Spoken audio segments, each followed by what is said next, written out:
Welcome to the Quality of Life podcast. I'm Erin Olson, a wife, a mother, and a serial entrepreneur. After starting 3 successful businesses, I've learned some hard lessons regarding the ins and the outs of starting and running a small business. My intention is to share my knowledge that I've learned from the School of Hard Knocks, so you don't have to learn it the hard way like I did. Each week, I hope to guide you to the next level in your business or in the business that you work in. So let's go. Hey guys, welcome back to the Quality of Life podcast. I'm Erin Olson, your host, and today's episode is all about how to be present with your family when you own or run a business. This is such a hot topic, let me tell you. And first, I gotta tell you something. I am not perfect, nor do I ever claim to be. I am doing this podcast strictly to help you with all of the things that I have struggled with and fought about for years. So this topic especially is something that I have struggled with for years, and I still have issues where I struggle with it. And I'm going to tell you that as a business owner, I have failed my family miserably. I had to learn how to do this whole life balance thing better before I destroyed the most important thing in my life next to God, my family. I grew up with a single mom who had to work extremely hard to support my brother, sister, and I, and she is a great inspiration for how to work hard. But as I applied the work ethic that I was modeled into my type A personality, I quickly became a workaholic. Hyper-focused on getting business running smooth and making a decent living to help support my own family, my motives were pure, and I wanted to do this for my husband and my son. And I don't know if you're with me on this or not, but work quickly took over my mindset and pretty much every thought I had in my head for way too long. And my family relationships suffered until I had something happen that brought my family back to the top of my priority where I believe it belonged. While I'm not going to get into what stopped me in my tracks, I will tell you how I got better at the whole work-life balance thing. And I hope that it can keep you from near disaster in your own life too. One thing that I have found over the years is that when you talk with people who are high achievers or people who are really deep into the throes of entrepreneurship, where you eat, drink, sleep, and breathe your business, is that it is very easy to spend absent-minded time with your family, with your spouse, with your church, with your God, and with your friends, and even your pets. It's actually pretty much acceptable in today's culture. I mean, just look around the next time you're at dinner, the t-ball game, or just about any other place where families or friends gather, and you will see a lot of people just aimlessly scrolling. Or heck, is it even possible to go to the bathroom without a phone nowadays? Oh my gosh, TMI, so sorry. But no, this is not about your phone. I just want to tell you what I have learned over the years to help you to have more presence with your family, your friends, your God, your spouse, or anything that matters to you. Bottom line, there are a few things that I have used to help me leave work at work, even if it is in the office in the next room over. The first thing to do is called the worry tree or the trouble tree. This is a story that I heard years ago, and you can put your own spin on it, but I remember hearing it, and it was enlightening, to say the least. So the worry tree can be a real or imagined thing, but here is a story as I remember it. There once was a carpenter who was hired to help a man restore an old farmhouse and had just finished his first day on the job, and everything that could possibly go wrong went wrong. First of all, on his way to work, he had a flat tire that cost him an hour's worth of pay. Then his electric saw broke, and after work, his old pickup wouldn't even start. His new boss volunteered to give him a ride home, and the whole way, the carpenter sat in stone silence as he stared out his window. Yet, when they got to his house, he invited his boss in for a few minutes to meet his family. As they walked towards the front door, he paused briefly at a small tree, touching the tips of the branches with both hands. Then, as he opened the door, he underwent an amazing transformation. His tanned, weathered face was one huge smile as he hugged his 2 small children and kissed his wife. Afterwards, the man walked his boss to his car to say thank you. Now, on their way out of the house, the boss's curiosity got the best of him, so he had to ask the man about the tree on the front porch. The boss said, "I noticed when you came up on the porch before going into your house, you stopped and touched the tree. Why?" "Oh, that's just my trouble tree," the carpenter said. "I know I can't stop from having troubles out on the job, but one thing is for sure. My troubles don't belong in the house with my wife and children. So I just hang them up on the tree every night when I come home. Then, in the morning, I just pick them up again."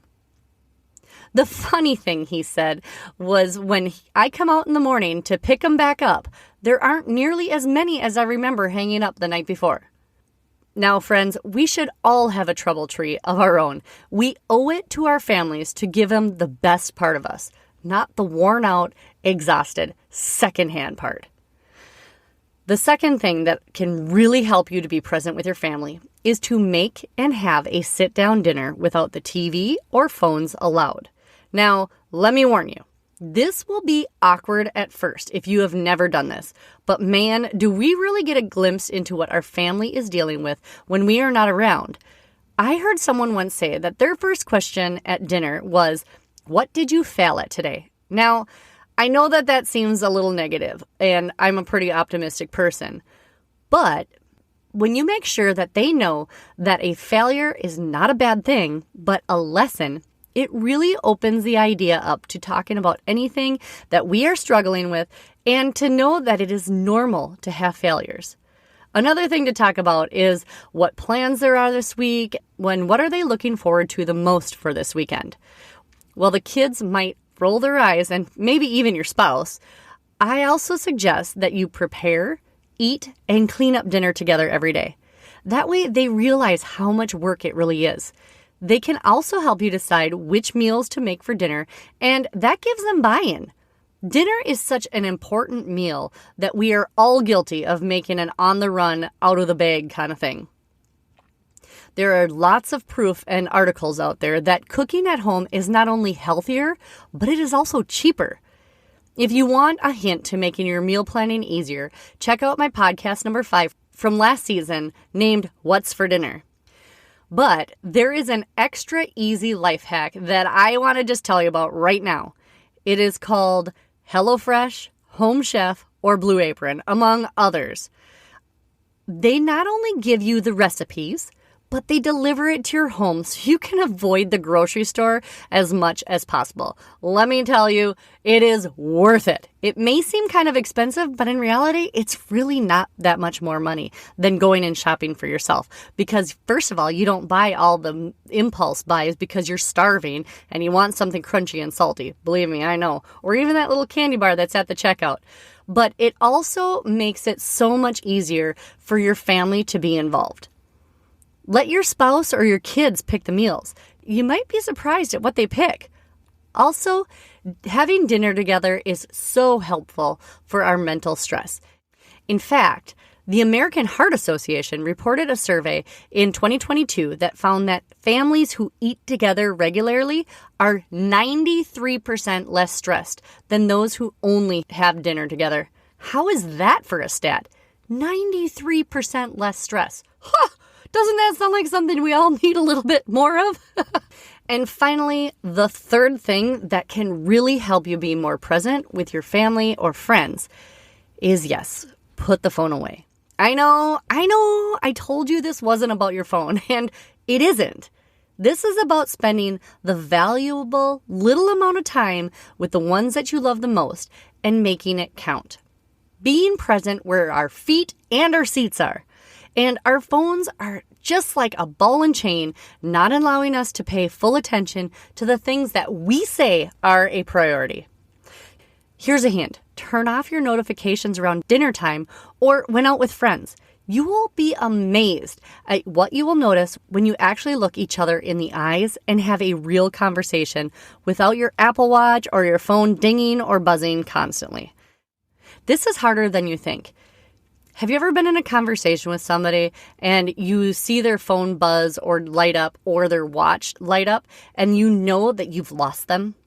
I have, and I know how it makes me feel less important, even if they dismiss it and they come back to the conversation. It is such a game changer to not have that distracting you for even a half a second. And you don't lose your train of thought. You don't have to pick up where you left off because you can continue the conversation.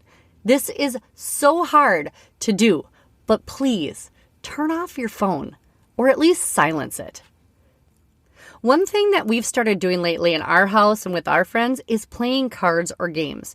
And when you're razzing each other about the game or carrying on, you really have no time to look at your phone. I have forgotten how fun it is to play cards. We play this game called 5 Crowns, and it is such a good time. It's very easy, so even your kids can play, but it's also very fun and challenging, and anybody can win at any time. So if you see it at Walmart, Target, or online, it's called 5 Crowns. I'll put that in the show notes as well. We used to play cards all the time when we were younger, and it is a great way to spend time together. Now, guys, we are not guaranteed any more time on this earth, not even the next minute. So make the most important moments count. Work hard at work, and when you are spending time with a family or friends, be intentional about that time. Remember when we talked about blocking time way back last year? Well, block out a little more time for them. Then, if you still have work to do it when everybody is asleep. The house will be quieter, and you'll probably get way more done in less time. Oh, and I have one more little hint. Remember episode number 3 last year, Free Your Mind? Well, if not, I'm going to link all of this in the show notes. But I talk about carrying a notebook. And when you do, if things come up that you need to address for work, you can write it down and then come back to it when you're not trying to be present. This is also going to help you to let it go so you can have your whole mind when you are trying to be present. It really works.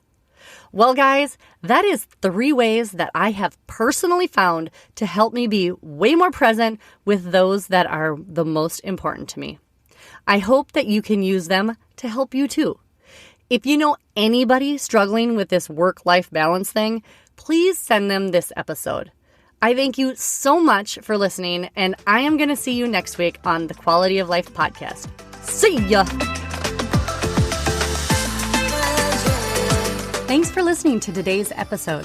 Be sure to check us out on the Quality of Life podcast, Facebook and Instagram pages, and our website, theerinolson.com, for downloads and more information. That is THERINOLSON.com. Stay up to date by joining our email newsletter. Together, we can improve all of our quality of life.